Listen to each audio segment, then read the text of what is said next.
Agrimly is an AI-powered platform for online agriculture यहाँ education. हम discuss करने वाले हैं इकोलॉजी क्या है। उसके बाद हम डिस्कस करेंगे इकोलॉजी का किस तरह से इंसानी रिलेवेंस है या इंसान किस तरह से इकोलॉजी से जुड़ा है, इकोलॉजी को जान के उससे क्या बेनिफिट होता है, नेचुरल रिसोर्सेज क्या हैं और क्यों क्लासिफाई द नेचुरल रिसोर्सेज।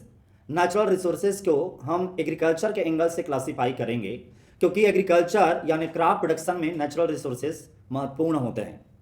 हमने ये देखा है कि समय के साथ ओवर एक्सप्लोटेशन हुआ है नेचुरल रिसोर्सेज का, ज़्यादा फूड ग्रेन प्रोडक्शन के चक्कर में, और ज़्यादा फूड ग्रेन प्रोडक्शन में जो हमने एग्रीकल्चर अपनाया उसे मॉडर्न एग्रीकल्चर या इंटेंसिव एग्रीकल्चर कहते हैं, जो ग्रीन रिवोल्यूशन के दौरान अपनाया, तो उसके अपनाने से हमारा नेचुरल रिसोर्सेज ओवर एक्सप्लॉयटेड हुआ है। तो हमें इंडिया वालों को भी ज़रूरत है कि नेचुरल रिसोर्सेज के ऊपर जो मॉडर्न एग्रीकल्चर के क्या बुरे असर पड़े हैं, एडवर्स इम्पैक्ट, उसको भी समझें। और फिर हम जानेंगे ये जो इल इफेक्ट है मॉडर्न एग्रीकल्चर का, वो हमें बताता है कि आज हमें नेचुरल रिसोर्सेज के सस्टेनेबल मैनेजमेंट की ज़रूरत है, तो इस पॉइंट को भी समझेंगे।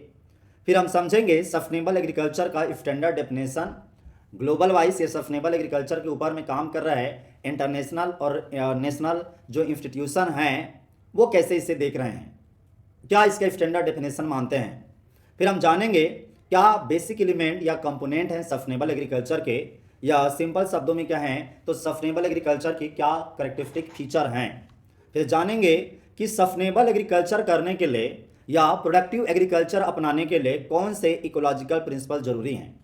फिर हम जानेंगे सस्टेनेबल एग्रीकल्चर के क्या एडवांटेजेस हैं। उसके बाद हम डिस्कस करेंगे क्या लिमिटेशन है या निगेटिव एस्पेक्ट है सस्टेनेबल एग्रीकल्चर के, जिसकी वजह से किसान सस्टेनेबल एग्रीकल्चर को, टिकाऊ खेती को अपनाने से कतराते हैं, घबराते हैं, उनका एडाप्शन रेट कम होता है, क्यों। फिर हम जानेंगे कि नेचुरल रिसोर्सेज को लॉन्ग टर्म कंजर्वेशन के लिए कौन कौन से महत्वपूर्ण स्टेप हम अपना सकते हैं, ये 2022 का क्वेश्चन था। ये भी जानेंगे कि नेचुरल रिसोर्स के सस्टेनेबल मैनेजमेंट में कौन कौन से मेजर्स हैं, तरीके हैं, उन पॉइंट को समझेंगे। यहाँ इसी में आप देखते हैं कि सस्टेनेबल एग्रीकल्चर को मैनेजमेंट करने के लिए प्रैक्टिसेस कौन कौन से हैं। इसी को आप कह सकते हैं सस्टेनेबल एग्रीकल्चर में रिसोर्स मैनेजमेंट प्रैक्टिसेस या इनपुट मैनेजमेंट प्रैक्टिसेस के रूप में भी देख सकते हैं।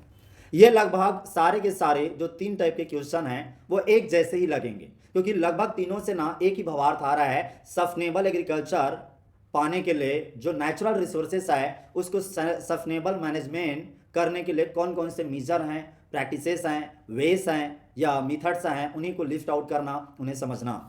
फिर हम इंटेंसिव एग्रीकल्चर या मॉडर्न एग्रीकल्चर और जो सस्टेनेबल एग्रीकल्चर है उन दोनों में अंतर समझेंगे। उसके बाद हम सस्टेनेबिलिटी के कौन से कंपोनेंट या एलिमेंट है ये जानेंगे।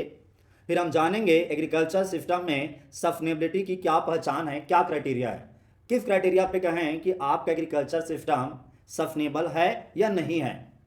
मैं साइंटिफिक पहलू को नहीं, एक प्रैक्टिकल क्राइटेरियाज को फोकस करवाऊंगा। उसके बाद सस्टेनेबिलिटी किसी भी एग्रीकल्चर प्रोडक्शन सिस्टम में कैसे पाते हैं, उसके अप्रोच, तो ये अप्रोच वही है जो मेजर्स आप, लेकिन फिर भी मैं अलग अलग जिक्र कर रहा हूं। अप्रोचेस टू अचीव सस्टेनेबिलिटी का मतलब है कि जो हम सस्टेनेबल एग्रीकल्चर के लिए जो तरीके अपनाएंगे या नेचुरल रिसोर्सेज को सस्टेनेबल मैनेज करने के लिए जो प्रैक्टिसेस अपनाएंगे वही अप्रोच यहाँ पे आएगा। यही सस्टेनेबल एग्रीकल्चर की स्ट्रेटजी के रूप में देखा जा सकता है कि 21st सेंचुरी में हम फूड सिक्योरिटी अचीव करें, उस दिशा में भी ये स्ट्रेटजी या ये अप्रोच या मेथड यूजफुल है। और हम समझेंगे लास्ट में national mission for agriculture NMSA। तो हमारा डिस्कशन यहाँ तक रहेगा आज का। उसके बाद हम लोग दूसरे पार्ट में, क्योंकि कवर करना इतना नहीं होगा पॉसिबल, काफ़ी लंबा चलता है, फिर हम बात करेंगे सस्टेनेबल एग्रीकल्चर के कॉन्सेप्ट पे। सस्टेनेबल एग्रीकल्चर क्या है, क्या प्रिंसिपल है, कंजर्वेशन एग्रीकल्चर क्या है और कंजर्वेशन एग्रीकल्चर प्राप्त करने के क्या प्रिंसिपल हैं, क्या प्रैक्टिसेस है कंजर्वेशन एग्रीकल्चर के, इम्पैक्ट क्या है कंजर्वेशन एग्रीकल्चर के इंडियन सिनेरियो में, क्या एडवांटेजेस है कंजर्वेशन एग्रीकल्चर के, डिसएडवांटेजेस क्या हैं और मेजर फार्म्स क्या हैं कंजर्वेशन एग्रीकल्चर के, जीरो टिलेज क्या है और इसके एडवांटेजेस क्या है, इन पहलू को हम लोग दूसरे पार्ट में डिस्कस करेंगे। फिलहाल पहले पार्ट में sustainable agriculture Agrimly IS is offering you agriculture optional classes for your IS, IFOS, state PCS exams. The class will be taught by Roop Singh Maitri sir. an ex-scientist from ICAR. For details, contact us on mobile number 7303314331 or visit our website www.agrimly.com. Smart Notes for IAS Agriculture optional for your IAS, IFOS, state PCS exams is available. Notes are AI-powered, errorless, and have reliable referencing.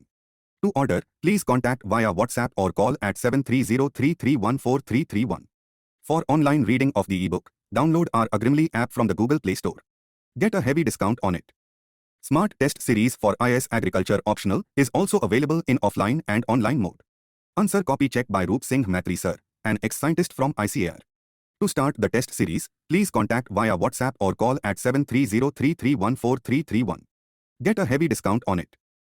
Thank you for watching this video. If it was useful for you, then do like and share it among friends. Don't forget to subscribe to our YouTube channel, Agrimly IAS, so that you can get notifications about our future videos on time.